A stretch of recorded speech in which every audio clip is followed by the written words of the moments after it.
Hello everyone and welcome back to the EVE Online tutorial series, part 3. We're gonna have some better look at combat, some more look at skills, skill books, and how to fit your ship. What does fit your ship mean? How are we gonna put it on? I will show you in a moment. But first let's have a look at the skill we started training in the previous episode. Because it's, as you can see, it's almost done. It's 20 seconds from being completed. And I just want to show you what to do with the skill once it finishes training. So let's just wait and see for the last 10 seconds. 4, 3, 2, 1. Skill training completed.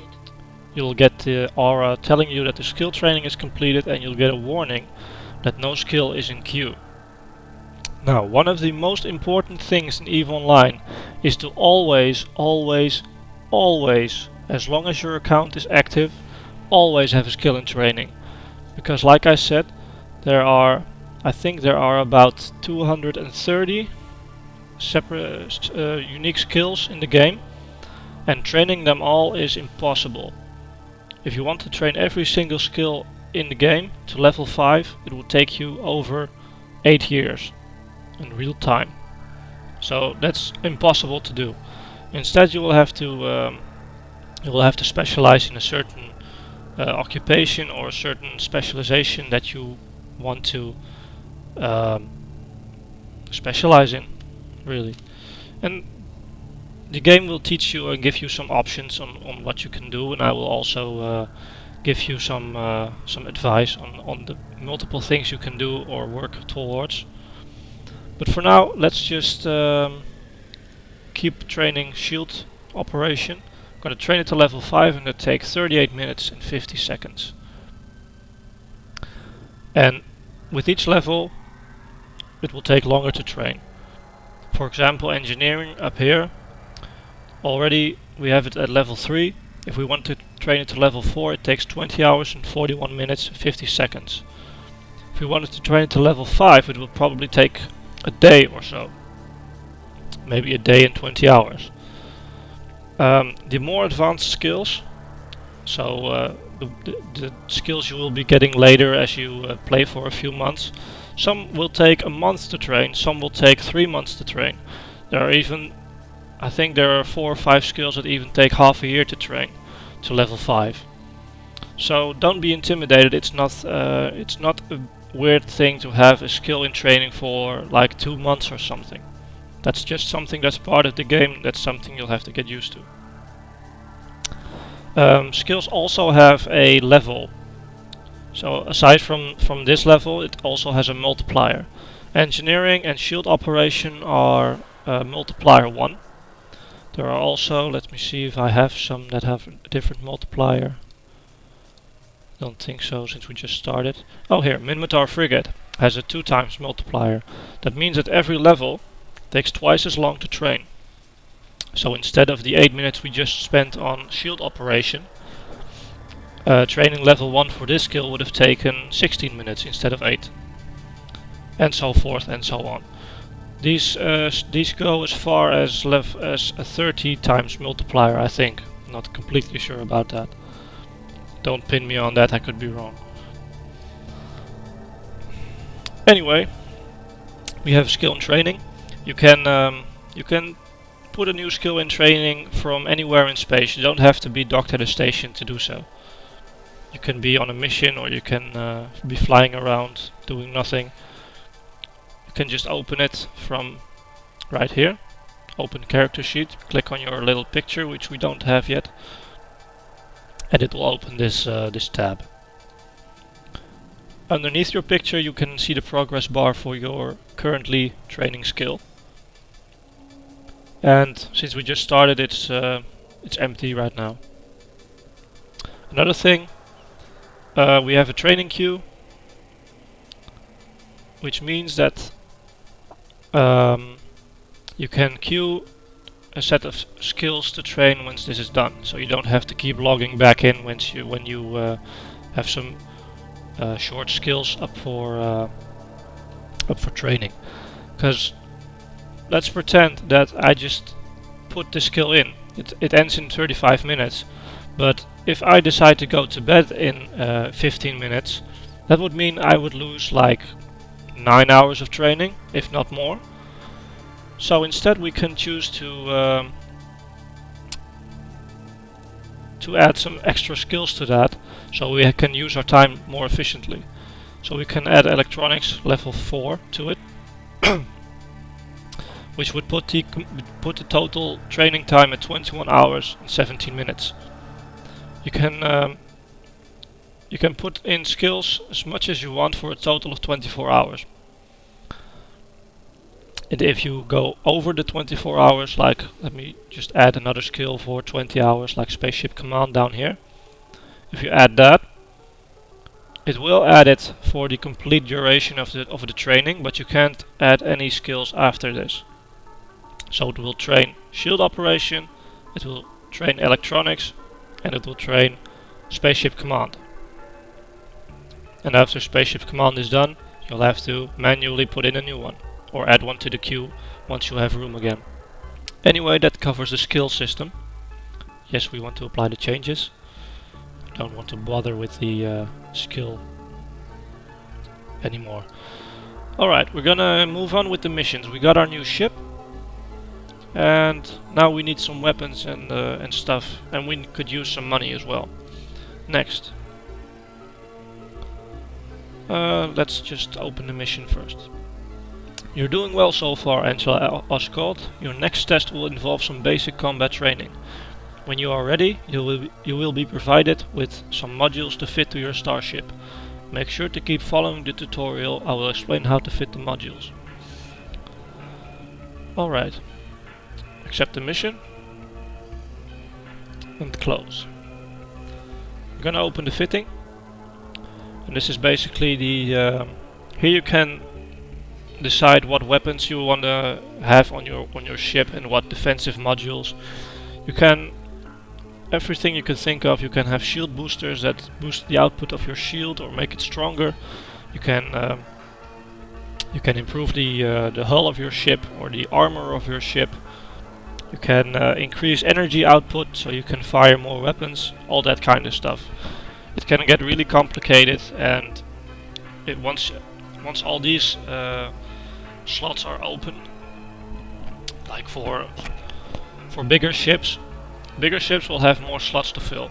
Because this is a starter ship, we only have 2 high power slots, 2 medium power slots, and 2 low power slots. Anyway, let's follow the tutorial. I think they can explain it better than I can. You are now being given a weapon module and a repair module.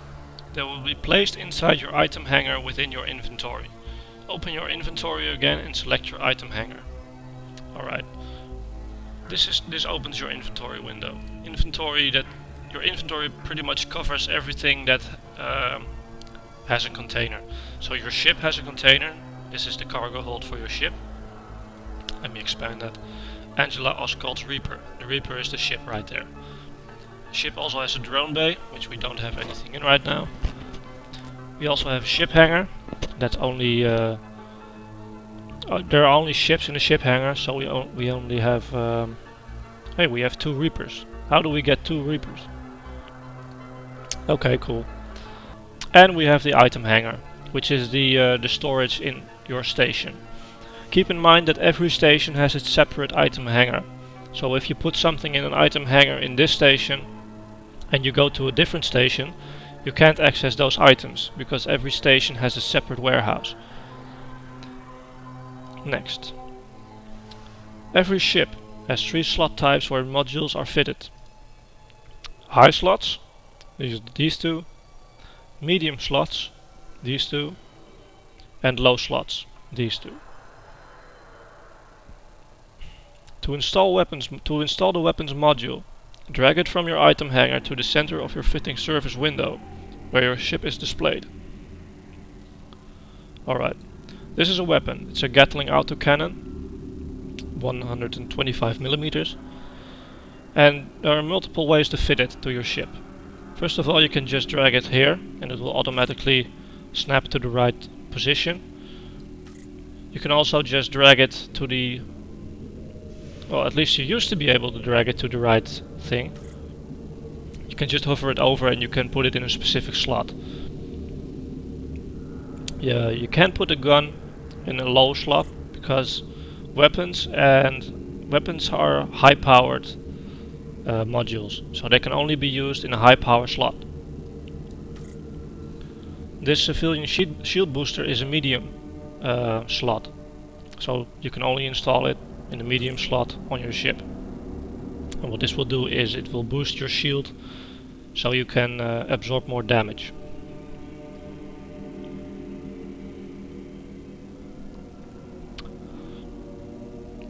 Alright, once your ship is fitted and you are ready, undock to begin your next mission. Use the undock button again to do this. Alright, let's close this, close that, and we'll use the undock button right here to undock in our ship. Alright, we're flying in our ship. If we zoom in, we can actually see our weapon. The Gatling cannon, right here. You can see we actually have two. Don't let that fool you, because we only really have one. We only have two because, well, I really don't know why that is. It gives nice cosmetic thing or something. Eve was designed with double slots for every weapon for some reason. I have no idea why. It's purely cosmetic though, because you only have really one weapon. While in space, you may notice activity in the local channel. The local channel is a chat channel down here, which contains everyone who is presently in this star system, in the Amult system. If you use a Stargate to go to another system, the persons in local will change, and you'll get a message saying that you are now in a different system chat. Next. As before, use the agent mission panel to warp to your mission location. Click on the mission name and then select warp to location. Okay. We got an encounter in a dead space area. So like before, we're gonna head to the agent missions and we're gonna say warp to location. Warp drive active.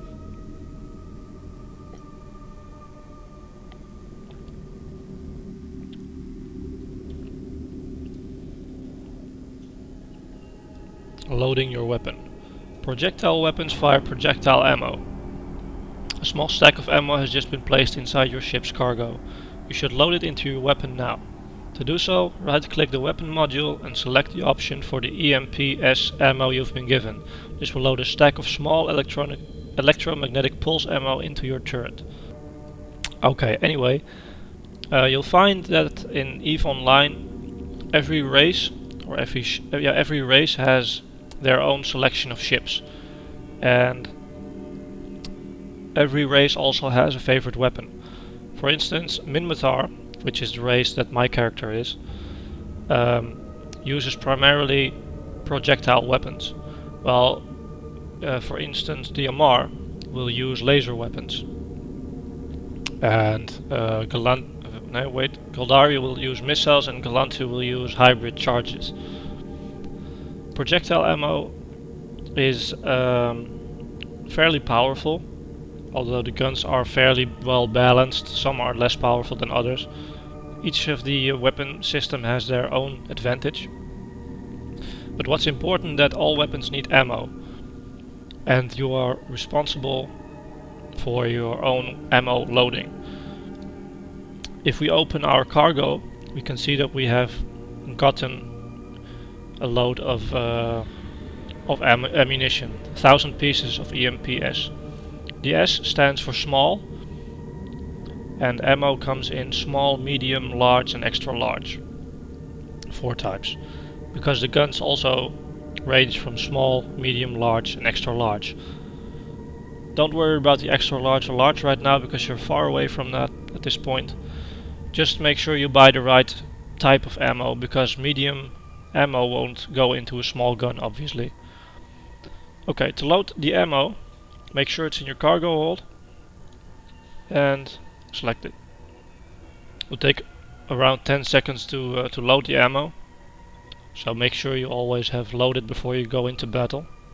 And also always make sure that you have spare ammo in your cargo hold, because a gun can only hold a limited amount of ammo, in this case 200 rounds.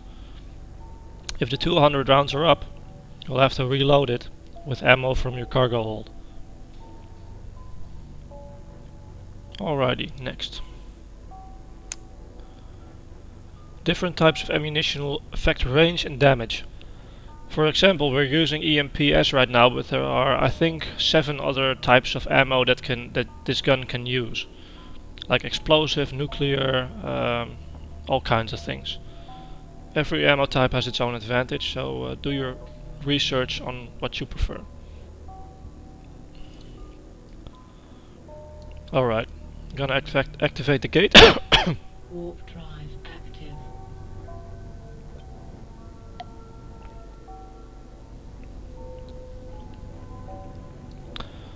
And close this. The first objective is to destroy the fuel depot inside this area. As you'd expect, you need to right-click the fuel depot and select Lock Target. You must establish a sensor lock on a target before you can fire your weapons. Once you are locked on, left-click on your weapon module. This will activate your weapon on your selected target. So yeah, if you were hoping that you could manually control your weapons, you can't. You have to lock on to a target, or right-clicking and clicking on Lock Target. And then you will get this icon up here. Up here you will always have a row of all the targets you are locked onto. The rotating arrows around it means that it's the selected target. So once you activate a weapon, it will start shooting on the selected target. Let's see the guns firing.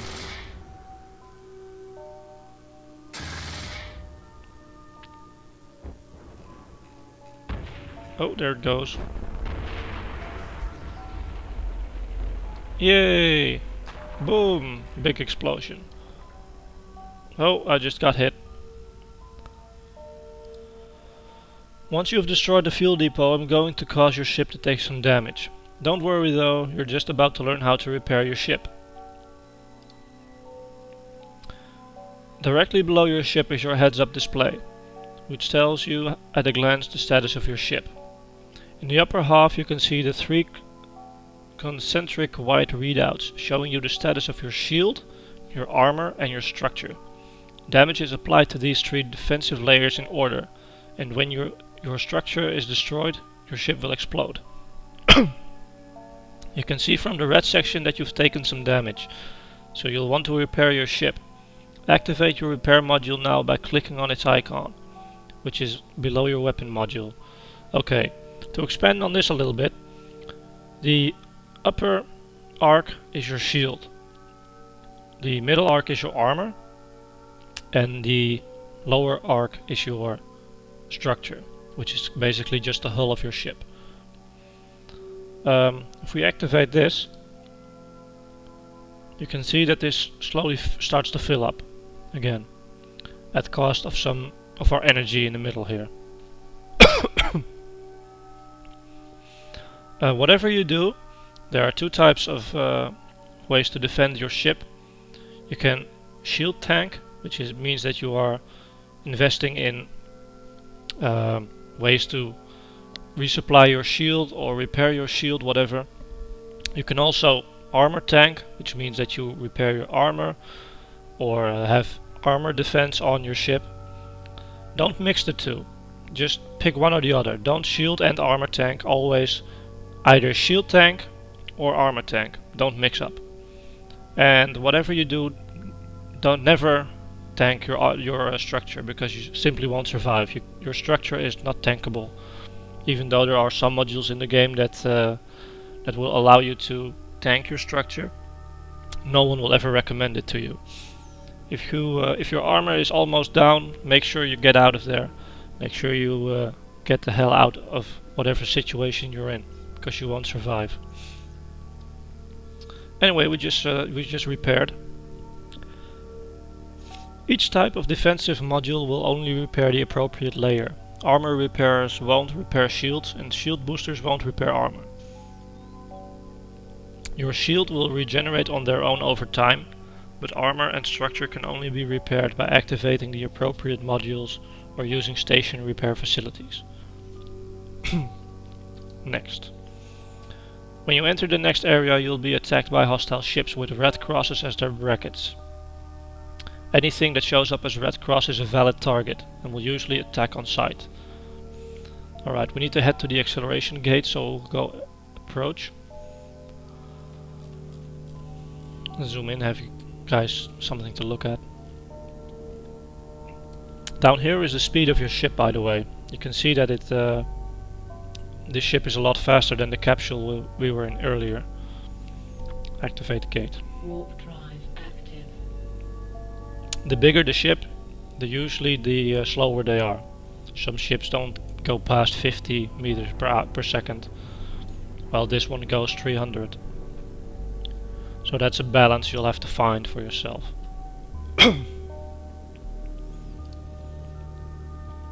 Just like with the fuel depot, you need to target the ship and then activate your weapon.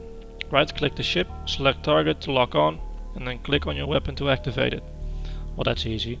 Lock target. This takes longer to lock onto because it's a smaller target. And we're gonna hit F1 to start our weapon. We're not doing it very much damage. You can see his damage. Upper is the shield, middle is armor, lower is structure.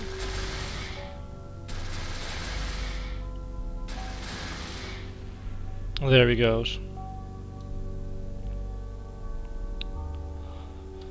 There's another one, so let's take that out as well.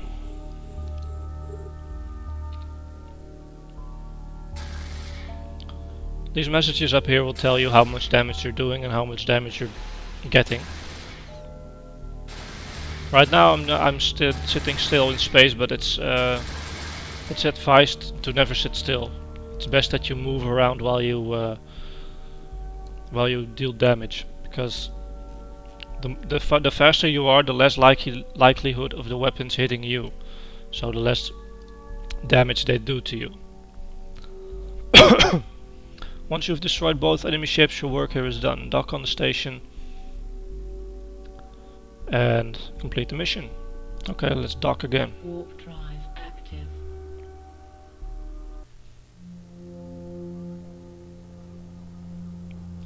By the way, your Docking permission requested. Docking requested. the tiny amount of damage I've received right now will be for your shield anyway. Your shield will be completely recharged after you've docked. So if you dock and you undock again, your shield will be recharged no matter how damaged it was.